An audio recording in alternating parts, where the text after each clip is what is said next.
I was sitting at table 12 when I saw my brother Grant grab the microphone. His face was flushed, his tie loosened, and that grin on his face made my stomach drop. 400 guests filled the grand ballroom of this upstate New York resort, and I just knew something terrible was about to happen. My sister Madison sat 2 tables away with her fiancé Nathan, her smile frozen as she watched our oldest brother stumble slightly on the stage. I wanted to stand up to stop whatever was coming, but I was too late. Before I tell you what happened next, let me know in the comments where you are watching from. Hit that like button and subscribe, because what my sister did in the next 10 minutes changed everything at that wedding, and you need to hear how she turned public humiliation into the most powerful moment of her life. My name is Clifford, and I am the middle child in a family that always felt like it was balancing on the edge of something. Growing up, there were 5 of us. Mom and Dad Grant, who is 3 years older than me and Madison, who is 4 years younger. Grant was always the golden child. He excelled at everything. Top of his class, captain of the debate team, accepted into an Ivy League business school. Mom and Dad talked about him like he was destined for greatness. And honestly, we all believed it. Madison was the baby, the one who got away with everything, because she had these big eyes and could charm anyone. I was just Clifford the mediator, the one who kept peace when Grant's ego got too big, or when Madison's teenage drama spilled over at dinner. The 3 of us were actually close when we were kids. Grant taught me how to throw a football. Madison and I would team up against him in board games. We had this bond that felt unbreakable. But everything changed when Madison turned 23. She was in her senior year at college, planning her future, when she started having symptoms. Pain, irregular bleeding things she brushed off as stress. By the time she saw a doctor, they found cervical cancer. Stage 2. The diagnosis hit our family like a freight train. Mom quit her part-time job to be with Madison during treatments. Dad worked double shifts to cover the medical bills. I took a semester off from my graduate program to help out at home. Madison went through 18 months of hell. Chemotherapy that made her so sick she could not keep food down. Radiation that burned her skin. And finally, a hysterectomy that saved her life, but took away her ability to have biological children. She was 24 years old. I watched my little sister transform from this vibrant, hopeful young woman into someone who had to fight just to get through each day. But she did it. She survived. And slowly, painfully, she rebuilt herself. Grant's reaction to all of this was what broke something in our family that never fully healed. While Mom, Dad, and I rallied around Madison, Grant seemed almost resentful. He complained that Mom was not answering his calls as quickly. He made snide comments about how much attention Madison was getting. I remember one Thanksgiving, about 6 months into her treatment, Grant pulled me aside and said, "She is taking everything from us. Mom and Dad do not even ask about my job anymore." I was so angry, I did not speak to him for 2 months. Madison never said anything about Grant's coldness, but I saw the hurt in her eyes every time he visited, and barely acknowledged what she was going through. After Madison recovered, after her hair grew back, and she finished her last round of checkups, things seemed better on the surface. She went back to school, finished her degree, got a job at a nonprofit that helped cancer patients. She seemed happy again, but the relationship between her and Grant never recovered. He would make these little digs at family dinners. Comments about how she was lucky to have so much support, implying that he never got the same. It was toxic, but Dad always shut down any confrontation, saying we needed to move past it. Then, 6 months ago, Grant announced he was engaged to Amber. She came from serious money. Her father owned a chain of luxury hotels across the Northeast. Grant had been dating her for just over a year, and suddenly there was this massive engagement party at a country club, announcements in the society pages, the whole production. Amber seemed nice enough, a little sheltered maybe, but genuinely kind. What hurt Madison was that Grant did not ask her to be in the wedding party. He had his college buddies as groomsmen, and Amber had her sorority sisters as bridesmaids. Madison was just another guest. When she asked him about it, Grant said something about keeping the wedding party small, but everyone knew it was intentional. Madison handled it with grace. She RSVP'd, yes, bought an expensive gift, and brought Nathan, her boyfriend of 3 years, who had just proposed to her 2 months earlier. Nathan was everything Grant was not. Warm, thoughtful, a pediatric nurse who loved Madison fiercely and never once flinched when she told him about her cancer, about not being able to have biological children. He simply said they would adopt that family was not about biology. I loved Nathan for that. The wedding day arrived, and it was exactly the kind of lavish event you would expect when the groom's future father-in-law was footing the bill. The ceremony took place in a chapel with stained glass windows that scattered colored light across the pews. The reception was in a ballroom that could have held a presidential inauguration. Crystal chandeliers, alive band tables, decorated with flowers that probably cost more than my car. 400 guests in designer suits and gowns. Grant looked proud, standing at the head table with Amber, who looked stunning in her lace gown. Dinner went smoothly. There were toasts from the best man from Amber's father, sweet stories and well wishes. Madison and Nathan sat at their assigned table, laughing with the other guests, seeming genuinely happy. I started to relax. Maybe Grant would get through this day without causing any drama. Maybe he had grown up. Then dessert was served. The lights dimmed for the first dance, and afterward Grant stood up and reached for the microphone. The band leader handed it to him, assuming he wanted to thank everyone for coming. But I saw his eyes. They were glassy from champagne. And when he looked across the room and locked eyes with Madison, I felt my chest tighten. Grant swayed slightly as he tapped the microphone, that grin spreading wider. The room quieted down, guests turning in their seats to listen to what they assumed would be another heartfelt speech. Mom and Dad sat at the parents' table, beaming with pride.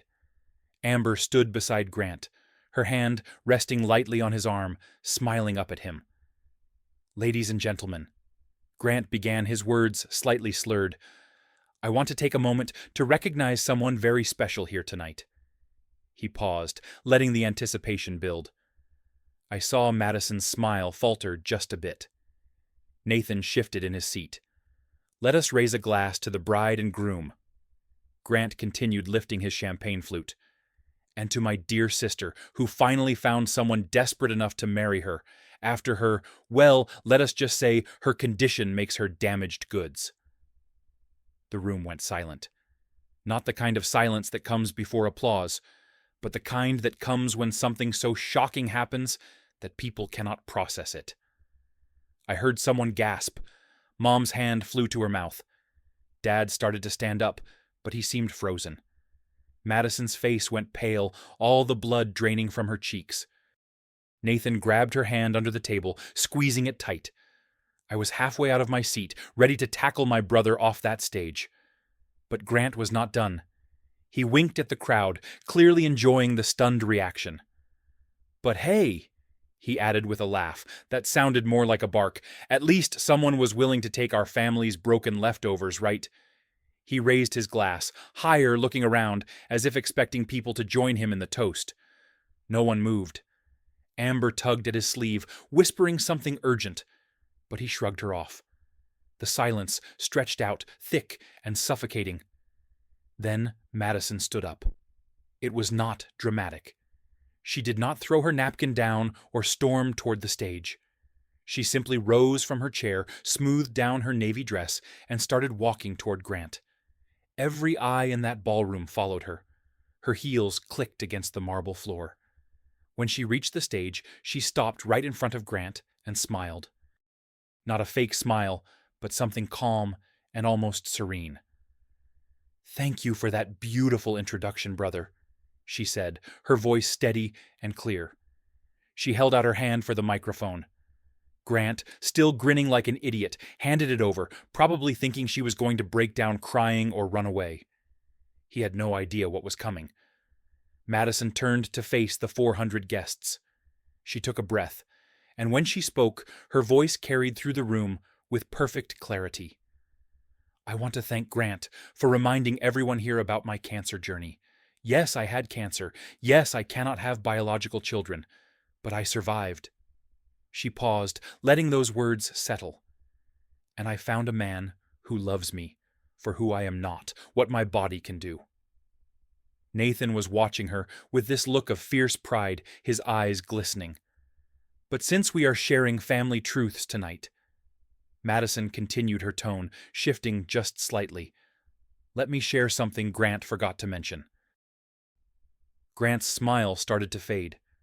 Amber looked confused. 5 years ago, while I was in the middle of chemotherapy, Grant came to our parents and asked to borrow $150,000 for a business opportunity. "An investment that could not miss," he said. I watched Dad's face change. He knew where this was going. Grant took a step toward Madison, but she held up her hand. Our parents, who were already drowning in my medical bills, took out a second mortgage on their house to give Grant that money. Do you want to know what happened to that investment? She looked at Grant, who had gone completely still. It went to a casino in Atlantic City. Grant lost it all in 6 weeks. The gasps this time were louder. Amber's hand dropped from Grant's arm. Her parents, sitting at the head table, leaned forward with expressions of shock. Madison kept going. "Mom and Dad almost lost their house. While I was fighting for my life, while they were driving me to treatments and holding my hand through surgeries, they were also terrified of becoming homeless because of Grant's gambling debt. And do you know who helped them catch up on the mortgage payments? Me. I worked 2 jobs between chemo sessions, freelancing from my hospital bed, selling everything I owned, because I could not let our parents lose their home because of him." Grant tried to speak, but nothing came out. Madison's voice was not angry. It was just factual, like she was reading from a history book. "You called me broken leftovers, Grant. But I rebuilt myself. I survived cancer. I helped save our parents' home. I found a career I love and a man who sees me as whole." She turned to look at him fully now. "You, on the other hand, are still the same person who blames everyone else for your failures and takes no responsibility for the pain you cause." Then Madison did something that made my jaw drop. She turned to Amber, who was standing there, looking like her world was crumbling. "Amber, I am truly sorry to do this on your wedding day. You seem like a wonderful person, and you do not deserve to be humiliated like this. But you deserve to know who you just married." Madison reached into her small clutch and pulled out her phone. 3 months ago, I was having lunch at a restaurant in Manhattan. I saw Grant there with another woman. They were not having a business meeting. They were kissing. Amber made a small sound, something between a gasp and a sob. Madison unlocked her phone and pulled up a photo. She walked over and showed it to Amber. I could not see the image from where I sat, but I saw Amber's face crumble as she looked at it. Her hand went to her mouth, and tears started streaming down her cheeks. The ballroom erupted into chaos. Amber's father stood up so fast his chair toppled backward. Her mother rushed to her daughter's side. Grant started talking, his words tumbling over each other. "She is lying. That is not what it looks like. Amber, please, you have to listen to me." But Amber was not listening. She was staring at the phone, at the evidence of her husband's betrayal, and her whole body was shaking. "Who is she?" Amber's voice was small, broken. Grant opened his mouth, closed. It opened it again. "Who is she, Grant?" Amber screamed this time, and the raw pain in her voice made several guests at nearby tables stand up and start backing away. "It was nothing," Grant stammered. "It was one time. It meant nothing." But the look on his face told everyone he was lying. Amber's father stepped onto the stage, and for a moment I thought he might physically attack Grant. Instead, he put his arm around his daughter and said in a voice cold enough to freeze fire, "This wedding is over." Amber looked at Grant one more time, and I saw something break in her eyes. She pulled off her wedding ring, the massive diamond catching the light, and threw it at Grant's chest. It bounced off and clattered to the floor. "I want an annulment," she said. Then her parents led her out of the ballroom. her mother's arm wrapped around her shoulders, her father's face set in stone. The guests started moving then, some toward the exits, grabbing their coats and purses. Others whispering urgently to each other, phones already out to text and call people who were not there. Within minutes, the exodus was in full swing. Grant stood on that stage alone now, the microphone hanging loose in his hand. He looked out at the rapidly emptying room, and for the first time I saw real fear on his face. I made my way through the crowd to Madison. She was still standing near the stage, Nathan beside her now, with his arm around her waist. She was trembling, the adrenaline that had kept her strong during her speech now draining away. "We need to get out of here," I said quietly. She nodded. The three of us walked toward the exit, passing tables where guests were gathering their things and avoiding eye contact with our family. Mom caught up with us in the hallway. She was crying mascara running down her cheeks. "Madison, sweetheart." But Madison held up her hand. "Not now, Mom. Please." Mom stopped, and the hurt on her face was almost too much to bear. Dad appeared behind her, and for once he looked old, defeated. "Did that really happen?" he asked. "The money, the mortgage." Madison nodded. "Why did you not tell us you were helping pay it off?" Madison's laugh was bitter. "Because you would have told me not to. Because you would have tried to protect me. But I needed to protect you." We found a quiet alcove near the coat check, away from the chaos of the ballroom. Madison sat down on a bench, and Nathan sat beside her, holding both her hands. I stood guard, making sure no one bothered us. After a few minutes, Madison started crying. Not loud, dramatic sobs, but quiet tears that slid down her face. "I did not want to do that," she whispered. "I did not want to ruin his wedding." "You did not ruin anything," Nathan said firmly. "He ruined it the moment he opened his mouth and tried to humiliate you. You just refused to be his victim." Madison looked at me, and I nodded. "Nathan is right. Grant did this to himself. You just made sure everyone knew the truth." We sat there for maybe 20 minutes, letting Madison calm down. Through the doorway, I could see the ballroom continuing to empty. By the time we finally left, less than half the original guests remained mostly older relatives who felt obligated to stay, and Grant's college friends who seemed torn between loyalty and disgust. Grant himself had disappeared. Later, I learned he had locked himself in a coat closet, calling Amber over and over, each call going straight to voicemail. I drove Madison and Nathan back to their hotel. We did not talk much in the car. What was there to say? When I pulled up to the entrance, Madison turned to me from the back seat. "Thank you for always being there for me, Clifford. For never treating me like I was broken." I felt my throat tighten. "You were never broken, Mads. Not even close." After they went inside, I sat in my car for a long time, processing everything that had happened. My phone kept buzzing with texts from cousins, from friends who had been at the wedding, all asking the same questions. Was it true? Did Grant really do those things? I turned off my phone and drove home. The fallout from that night rippled through our family and beyond. Within 48 hours, Amber had filed for an annulment. Her father, who had important business connections throughout New York and New England, made it clear that anyone who continued to work with Grant would no longer work with him. Grant's real estate development firm, which had relied heavily on investments from Amber's father's network, started hemorrhaging money. Investors pulled out. Projects stalled. Within a month, Grant had to lay off half his staff. He tried to reach out to Madison multiple times. Emails, texts, even showing up at her apartment once. She refused to see him. Finally, he sent a letter.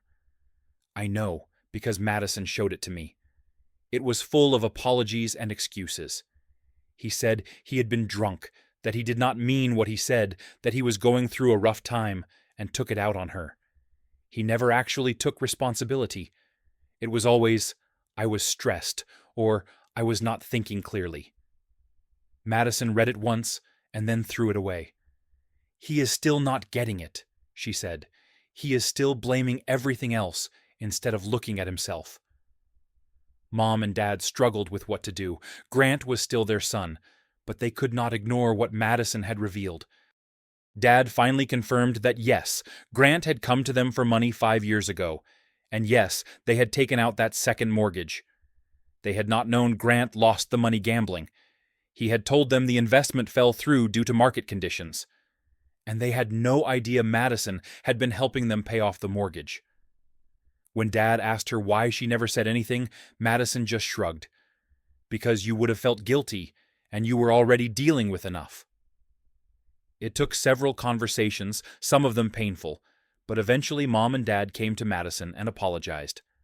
Not just for what happened at the wedding, but for the years of unintentionally enabling Grant's behavior, for not protecting Madison when Grant made his cruel comments during her treatment. Madison cried, they cried, and slowly, carefully, they started to repair that part of the family. As for me, I cut Grant off completely. He tried to call me a few times, sent texts asking for support, saying I was his brother, and I should have his back. I finally responded with one message: "You stopped being my brother the moment you called Madison damaged goods. Do not contact me again." He did not. 6 months after the wedding that never was, Madison and Nathan got married. It was a small ceremony, just 30 people at a bed and breakfast in Vermont. Fall leaves crisp air. Madison in a simple white dress that made her look radiant. Dad walked her down the aisle. Mom cried happy tears. I was Nathan's best man. There was no drama, no speeches that cut deep. Just love and celebration. During the reception, Madison pulled me aside. "Thank you for being the brother I needed," she said. I hugged her tight. Always. Madison and Nathan are doing well now. They are in the process of adopting a little girl from Vietnam, and the joy on Madison's face when she talks about it is beautiful to see. She still works with cancer patients, and she often shares her story to help others find courage. She tells them that surviving cancer is not just about beating the disease. It is about not letting it define you, about building a life that matters. Grant, from what I hear through the family grapevine, is struggling. His business failed completely. He had to file for bankruptcy. He moved to another state, supposedly to start over, but I do not know much beyond that. I do not ask. Some people might say I should forgive him that he is family, but I have learned that family is not just about blood. It is about how you treat people, about showing up when someone needs you, about not weaponizing their deepest pain for your own ego. Looking back on that night, on that moment, when Madison stood up and took the microphone, I realize it was not about revenge. She did not set out to destroy Grant's wedding. She set out to protect herself, to refuse to be humiliated, to speak a truth that had been buried for too long. Sometimes people confuse standing up for yourself with being cruel or vindictive. But there is a difference between lashing out to hurt someone and simply refusing to be hurt anymore. Madison taught me something that night that I carry with me now. She taught me that being broken does not mean being weak. That surviving something terrible does not make you damaged goods. It makes you someone who fought through darkness and came out the other side. It makes you someone who knows the value of kindness because you have felt the sting of cruelty. She taught me that sometimes the strongest thing you can do is tell the truth, even when it is hard, even when it costs you something. I think about Grant sometimes, about how he let his resentment and jealousy poison him from the inside out. How he took the love and support our family gave him and turned it into entitlement. How he looked at Madison's struggle and saw only how it affected him. And I wonder if he will ever understand what he lost. Not just Amber or his business or his reputation, but the chance to be part of something real, to be connected to people who would have had his back if he had just shown them basic human decency. Sometimes the people who hurt us the most are the ones who should protect us. The ones who share our blood, our history, our childhood memories. And when they choose cruelty over compassion, when they turn our vulnerability into a weapon, we have to make a choice. We can stay silent, accept the abuse, hope things get better.